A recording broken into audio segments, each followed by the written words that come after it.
Come vedete alle nostre spalle c'è un cancello con un nome, Nuraghe, ed è il nuraghe che a breve visiteremo in questa nuovissima puntata. Ci raccomandiamo, iscrivetevi ai nostri canali Facebook, Instagram e YouTube per poter vedere tutto quello che noi mettiamo online e per poter fare in modo tale che tutte queste cose circolino il più possibile e quindi tutti possano, diciamo, usufruire della visione di queste grandi bellezze. Andiamo a visitarlo? Ma sì, andiamo, ma dopo la sigla!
Ci troviamo all'ingresso di uno dei 4 lobi di questo nuraghe, infatti si tratta di un nuraghe quadrilobato costruito in basalto.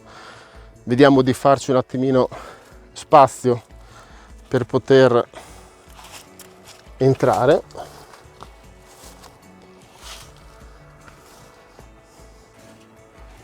Ecco, come possiamo vedere si tratta appunto di un lobo svettato sostanzialmente, e poi appunto qui abbiamo anche una sorta di finestrella a forma di protometaurina.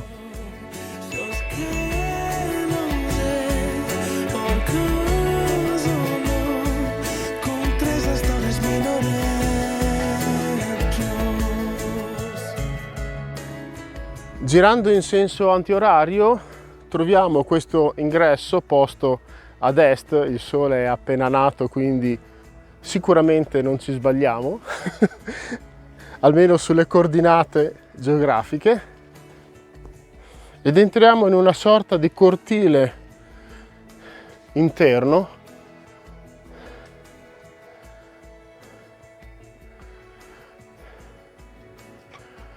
dove appunto possiamo notare alcuni elementi.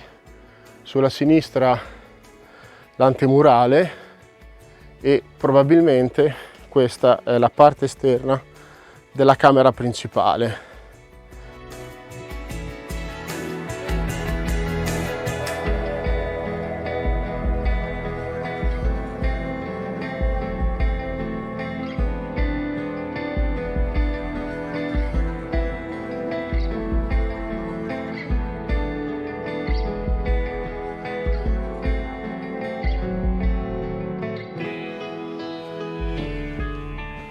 Qui troviamo un'altra finestrella di scarico con un architrave e poi un altro ingresso. Andiamo a vedere qui che c'è.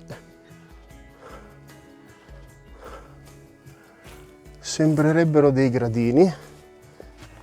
Proviamo ad entrare. Sì, sembra che possiamo percorrerla.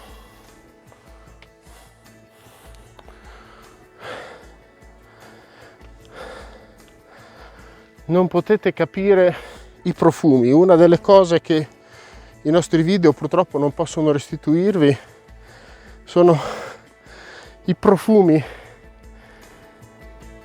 che si sentono e questi colori magnifici.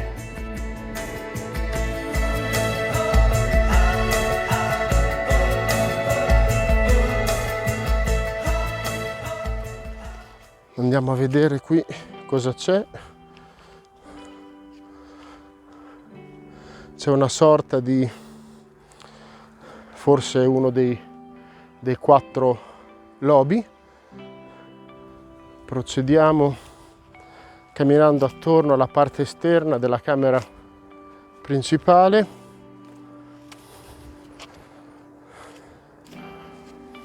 Ecco, qui dobbiamo per forza fermarci, non si può proseguire, per cui ora facciamo il percorso a ritroso. Ora torniamo indietro utilizzando la scala che abbiamo fatto prima. Venendo su non ce ne siamo accorti, ma andando verso il basso ci si accorge invece della estrema ripidità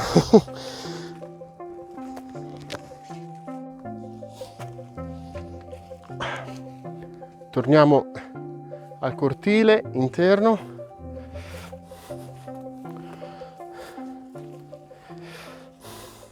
E qui sulla mia sinistra possiamo vedere quello che forse può rappresentare l'ingresso alla camera principale, ostruito da massi.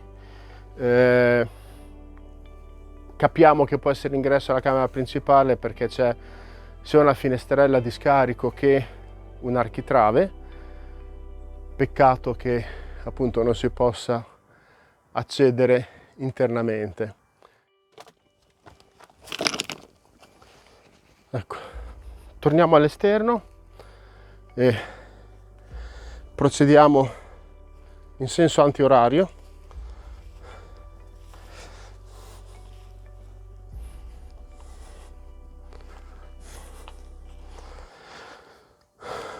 Qui vediamo una serie di pietre a forma circolare, che sia il residuo di qualche capanna, punto interrogativo.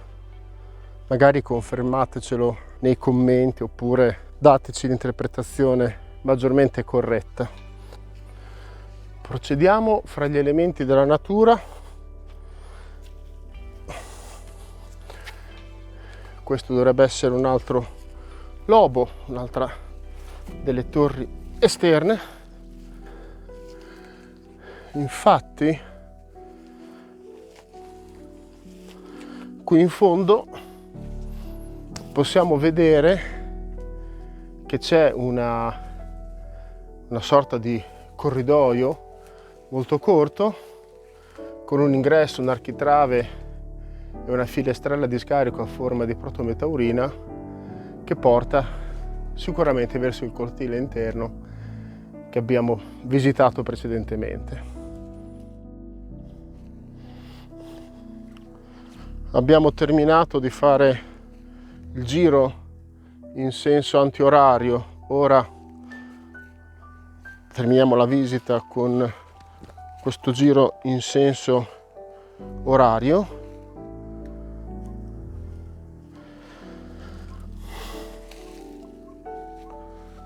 Come vi diciamo sempre, facciamo tutto quanto in diretta con voi, quindi chissà cosa c'è qui. Proviamo ad entrare con cautela.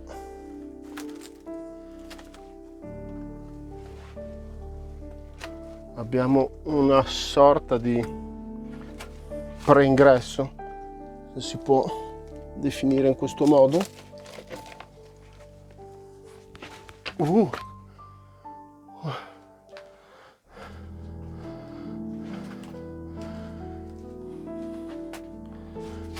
Ecco, ancora un altro dei lobi, delle torri laterali che compongono questo meraviglioso nuraghe svettato.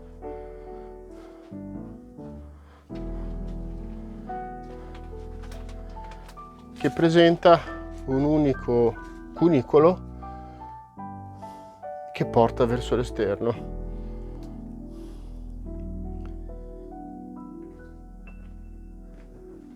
Meraviglia anche questa.